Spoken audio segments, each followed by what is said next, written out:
Bienvenue sur Africa 24 dans cette nouvelle édition du Non-Stop Info. Voici les titres de l'actualité.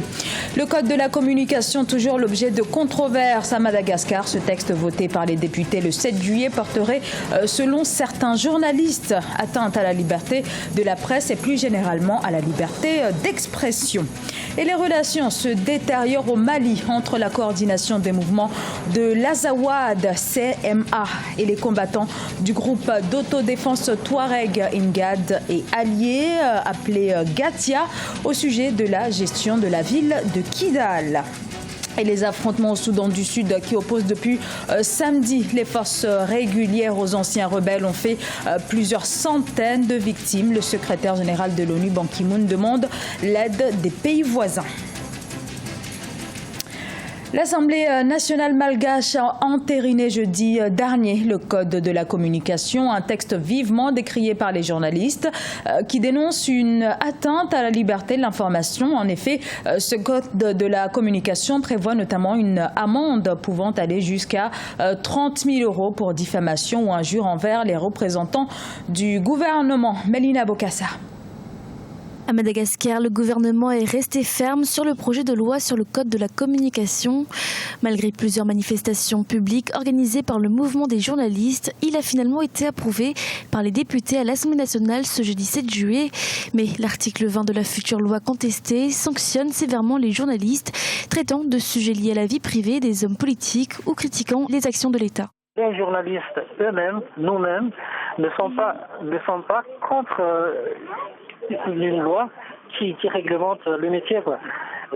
Mais ce qui nous embête, en fait, c'est que cette loi soit vraiment trop répressive et aussi nous enlève les droits même que les journalistes des autres pays dans le monde ont dans la pratique du métier, c'est-à-dire dans l'accès aux sources, la protection, c'est-à-dire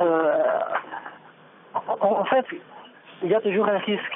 Et quitte à payer une amende, mais entre payer une amende qui équivaut à 6 mois de salaire et une autre qui équivaut à 3 ans, voire 20 ans de salaire, alors là, il y a tout un monde. Tout un monde, car un journaliste malgache perçoit en moyenne 500 000 arriérés par mois, soit 142 €, alors qu'il risque pour un tel délit de presse une amende d'environ 100 millions d'erari, soit 28 500 €. Dès lors, les journalistes estiment que les hommes politiques devraient soutenir leur cause. Il va y avoir un mouvement auquel va nous rejoindre donc la société civile et aussi des partis politiques. Et ça va être politisé, là on ne sait pas encore parce que là on va pas avoir le contrôle. Mais pour moi c'est naturel que les politiciens récupèrent l'affaire, quoi. Parce que c'est vraiment le fondement de la démocratie, c'est la pensée unique, c'est un État, son gouvernement, c'est ça en fait.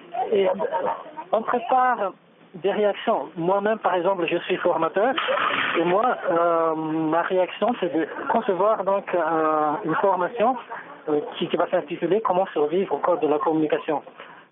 Rappelons que cette année, Reporters sans frontières pour la liberté de la presse avait classé Madagascar à la 56e place sur 180 pays. Et c'est ce 12 juillet que doit reprendre le dialogue interburundais à Arusha en Tanzanie entre le camp du président Pierre Nkurunziza, une partie de l'opposition et des représentants de la société civile. Des membres du CNRD, coalition de l'opposition burundaise en exil présent à Arusha, tentent de convaincre le facilitateur Benjamin Mkapa de les convier pour la suite en temps quantité. Le bras de fer se poursuit au Mali entre le groupe d'autodéfense Touareg Ingad et alliés et la coordination des mouvements de l'Azawad. Les deux mouvements armés ne parviennent pas à un accord sur la gouvernance de la ville de Kidal et les populations redoutent désormais une escalade de la violence. Reportage Mokhtar Bari, correspondant au Mali. Au Mali, les relations se dégradent entre deux communautés de la plateforme et la CMA. À l'origine des tensions, la gestion de la ville de Kidal. Si la CMA accuse le Gatia de renforcer ses troupes, le Gatia conteste quant à lui la gestion de la ville qui n'est pas conforme à l'accord d'Anefis. Depuis, chaque camp est sur le qui-vive et des renforts de troupes ont été constatés par des populations locales. Des initiatives se sont mises en branle pour éviter tout accrochage. Vous savez que ce soit la SEMA qui est peut-être le premier occupant et le Gatia aussi qui est le second, chacun essaie de marquer un peu son territoire. Et dans une petite ville comme Kidal, qui est une ancienne préfecture, forcément les gens se croisent parce que c'est les mêmes routes, c'est les mêmes rues. Quand vous prenez la composition sociologique du Gatia, ce sont aussi beaucoup de personnes qui sont originaires de Kidal ou qui ont des parents à Kidal. Donc c'est beaucoup plus, je pense, une quête de légitimité. Chacun essaie de marquer son territoire. Niamey, la capitale nigérienne, a accueilli lundi une rencontre pour aplanir les tensions entre les mouvements. Hasard du calendrier, le sommet des chefs d'État du Conseil de l'Entente s'y tient également. Ces tensions surviennent au moment où la mise en place des autorités intérimaires doit démarrer. La discussion est une bonne chose. J'aurais voulu que la discussion se tienne au Mali, puisque ce sont quand même tous des fils de ce pays. Quand vous regardez, il y a quelques semaines, les responsables de la CMA, du HCIA étaient à Bamako. Donc c'est pour dire que bon, il n'y a pas de crainte en fait pour leur vie. Donc je ne comprends même pas pourquoi ils ont besoin d'aller jusqu'à Niamey. Donc ils auraient même pu faire ça à Gao s'ils veulent. Donc tous les deux acteurs sont originaires de la région, donc en tout cas de cette zone du nord. Le Gatia, groupe d'autodéfense Touareg, Imgad et Alliés, est membre de la plateforme proche de Bamako. Entré à Kidal en février dernier, ce groupe entend jouer un rôle dans la répartition des autorités intérimaires.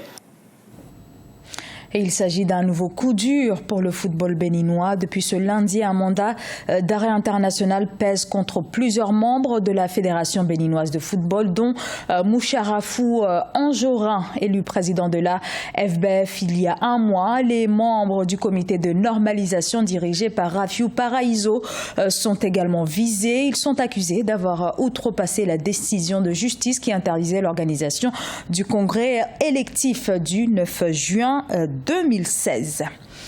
Au Soudan du Sud, des milliers de civils fuient la capitale Juba, théâtre de violents combats depuis 4 jours. Le Conseil de sécurité de l'ONU demande l'aide des pays de la région pour mettre fin aux affrontements qui opposent les forces armées fidèles au président Salva Kiir à celles de son vice-président Riek Machar. Oumou Kalsoumba.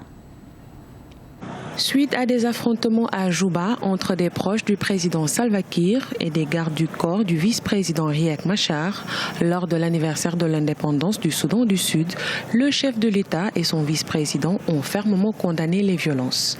Les manifestations ont occasionné la mort de plus de 150 personnes. Les deux hommes d'État rassurent le peuple sud-soudanais et appellent à l'unité nationale pour que le processus de paix enclenché au mois d'avril 2016, marqué par le retour de l'ex-rebelle Riek Machar, soit poursuivi. Maintenant que les faits se sont produits, nous ne pouvons rien y faire. Mais nous devons continuer à chercher une solution. Aucun de nous ne sait ce qui s'est réellement passé. C'est une interruption du bon processus que nous avons initié. Le 10 juillet 2016, le Conseil de sécurité de l'ONU a organisé une réunion d'urgence. Objectif, trouver des solutions face à la situation sécuritaire dégradée au Soudan du Sud. L'organisation multilatérale appelle au calme et sollicite le soutien des pays limitrophes pour le retour de la paix. D'ailleurs, le Conseil a demandé aux États de la région à se tenir prêts à envoyer plus de casques bleus au Sud-Soudan. Malgré l'accord de paix signé l'année dernière et qui marquait officiellement la fin de la guerre civile, le conflit et l'instabilité se sont étendus à des régions qui avaient été épargnées. C'est ce qui nous préoccupe aujourd'hui. La tension est toujours vive au Soudan du Sud. Ce dimanche encore, les affrontements ont repris dans l'ouest de Juba. Selon le Haut Commissariat des Nations Unies pour les réfugiés, des milliers d'habitants ont fui les combats. Certains se sont réfugiés dans un camp des Nations Unies qui abrite déjà près de 30 000 déplacés à Juba, la capitale. D'autres se sont dirigés vers une base de l'ONU proche de l'aéroport.